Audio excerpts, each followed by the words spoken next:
Hello, this is I Go Travel with Don Barnett.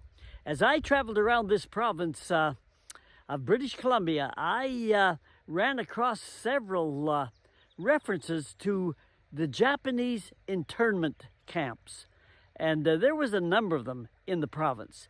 And there's a story there, not a story about just back then in history, but also a story that has relevance to the way that we are running this country today. Let's get started with this story. Have you ever walked through a Japanese garden? It can be really a pleasant and meaningful experience. Different seasons can mean different colors, but my favorite is the springtime, when the new colors are rich and just almost breathtaking. Most of these photos are from the garden in New Denver, the Kohan Reflection Garden. In the different gardens in different places, I kept seeing these plaques about Japanese immigrants. Look in the top left here. It talks about a Nikki internment center. Here is the word again at Greenwood on the Crow's Nest Highway. They have a nice display in the little park right beside the highway and adjacent to their campground. Nikki refers to the people of Japanese ancestry. It refers to Japanese people overseas from their country, about Japanese immigrants and their generations of descendants across the world, including those in Canada. Let's take a look at a Nikki garden. A Japanese garden is outdoors. It is a place of quiet and peace, a place where you can think and relax. It uses plants, rocks, and water to create a miniature natural landscape. Just walk through one sometime. You will find peace, balance, and harmony. Emphasis is on a simplicity environment. You will find no artificial ornamentation in such a garden. Slow down and appreciate the beauty and serenity of your surroundings. The very definition of serenity is the absence of mental stress or anxiety. And these factors, mental stress or anxiety, have no place in a Japanese garden. Enjoy your stroll. You will probably find a dry stream bed or two, some walking bridges like this one here, small statues like you see at the end of the bridge, and you might even find a fountain or two in some of the gardens. Here are some of the flowers in a few of the gardens that I visited. Just relax, close your eyes maybe, and let the rest of the world roll by.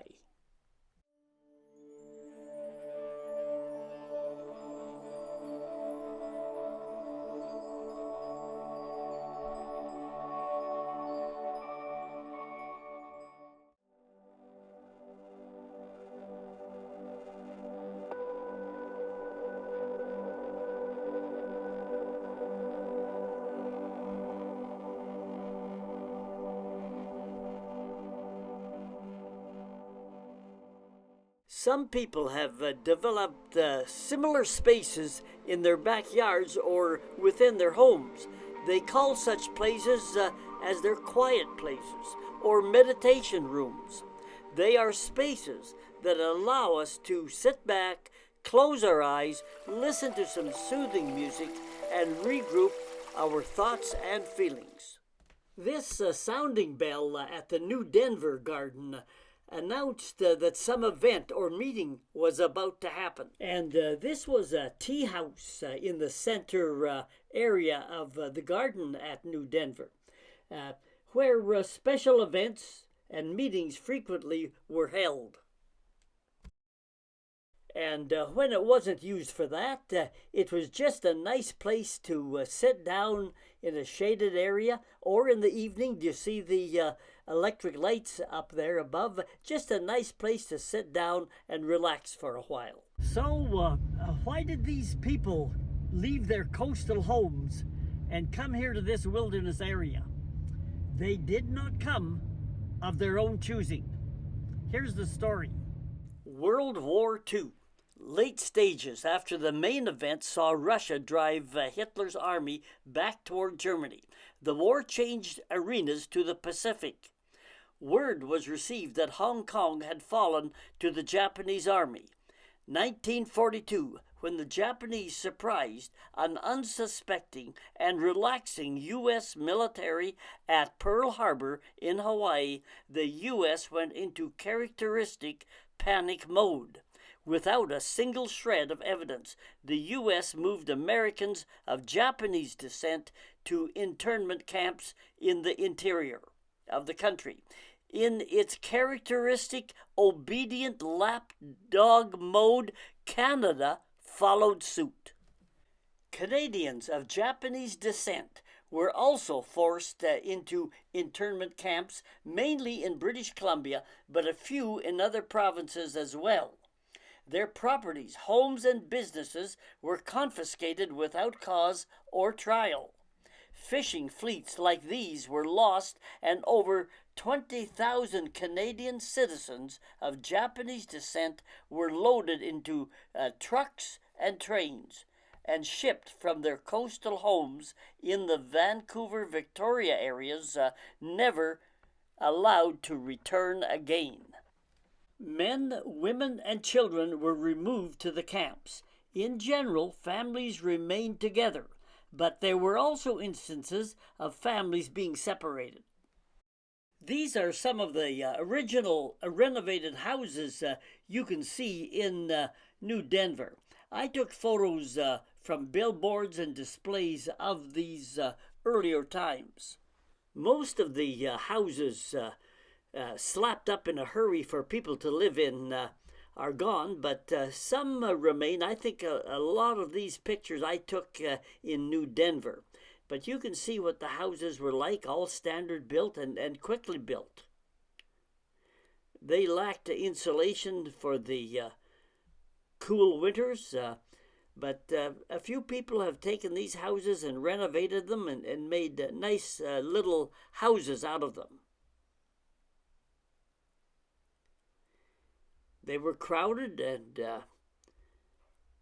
but nevertheless, they were okay. They served the purpose. They helped people survive. This is the entrance at New Denver of the memorial there. It's quite a nice place to visit. A very nice, quiet, kind of a serene kind of place.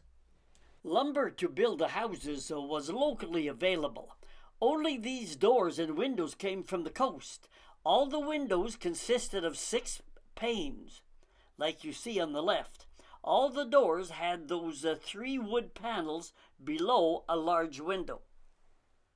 Old thin metal heaters they had. Dishware in the kitchen. Nice clean bedrooms. And the large shared outdoor toilets.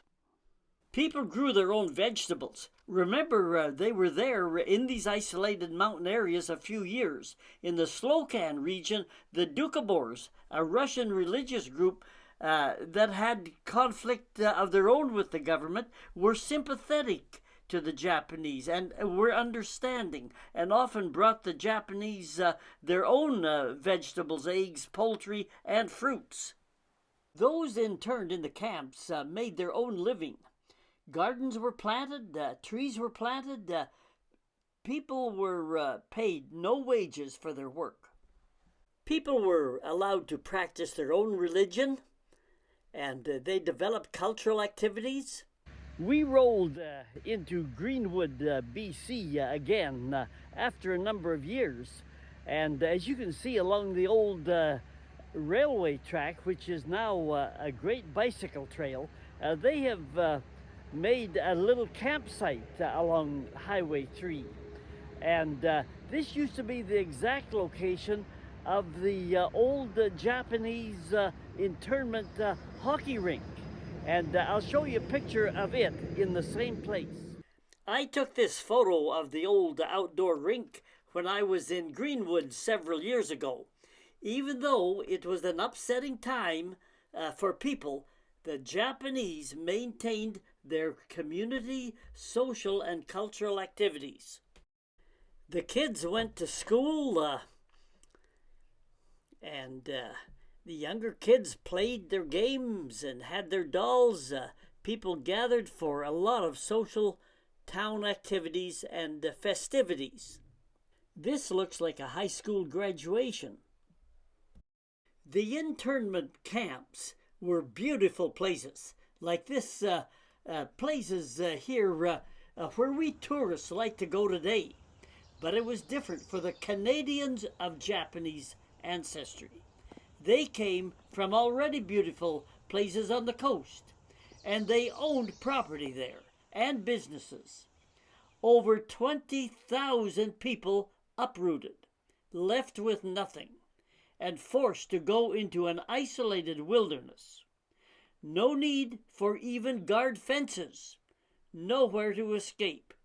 It was all wilderness. It was a beautiful wilderness, but still nowhere to go. With over 20,000 people forced to uproot, there was not a single case in police records of a single arrest. Why? How could this occur? It was because Canadians of Japanese descent came from resilient families, from a resilient culture of their ancestors in Japan.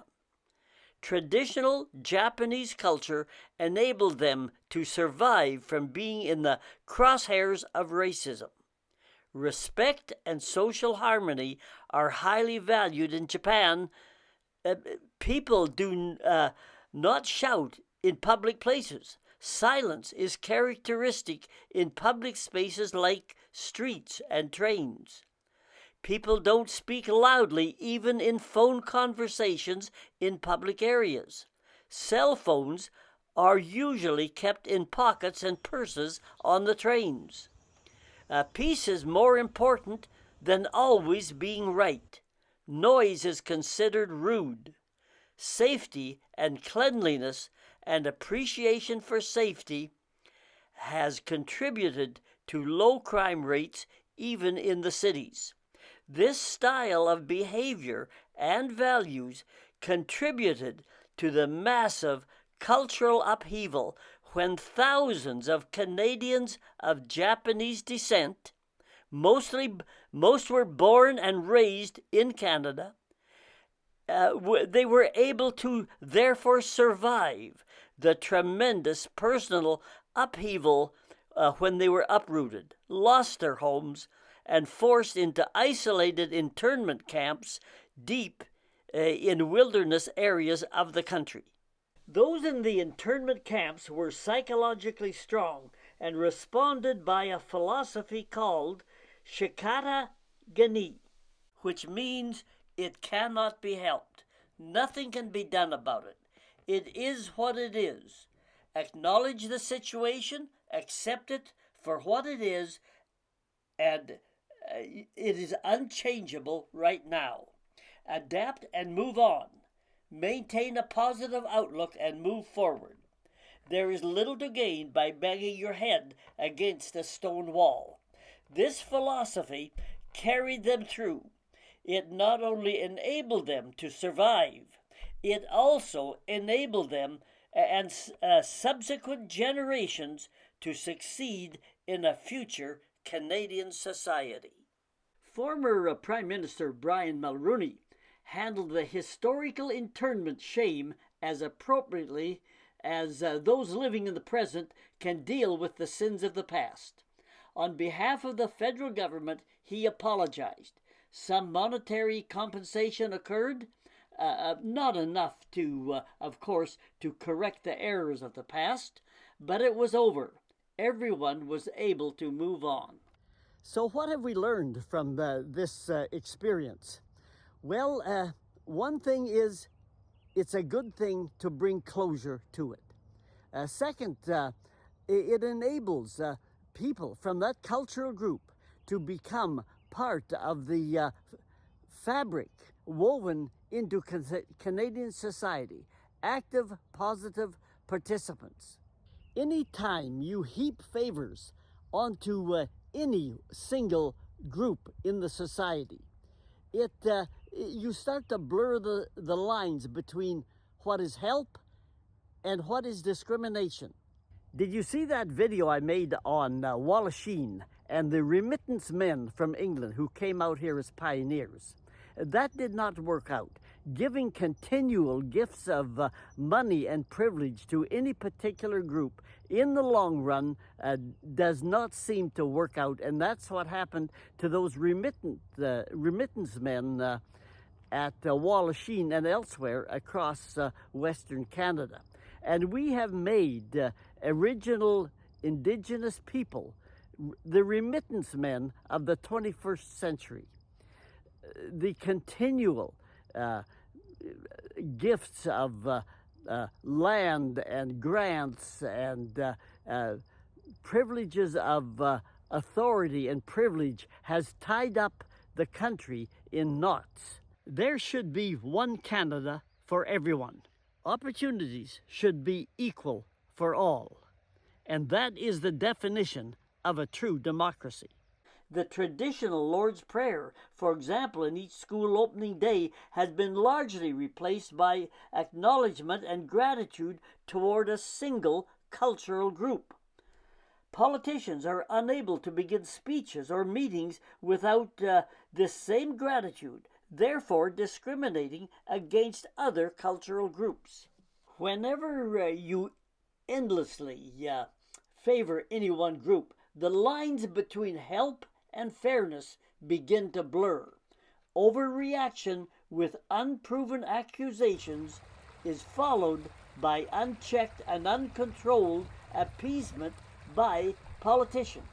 It could be argued that Canada has masked its racial policies by its response to its Indigenous people, thus masking its former treatment of other cultural groups, such as the Canadian citizens of Japanese ancestry, to be diminished. This masking has occurred by way of volumes of appeasement, apologies, acceptance of unproven tactics of genocide toward children, showering one group with unprecedented and continued funding, land grants, and influence over national policies and issues is the road to national disintegration. Well, that's one of the stories of this country. Hit the subscribe button, and that'll tell you when we're putting more videos on the internet. Until then, let's roll down the trail and see what stories we can find in this great big country that we live in. Okay, this is I Go Travel with Don Barnett. So long for now. If you want to see more videos and hear more stories, just Google, as it says in the bottom there, start with the little @ sign. At Don Barnett 5090, click my name, hit the word playlists in the middle of the page and scroll down. Each playlist contains several travel videos.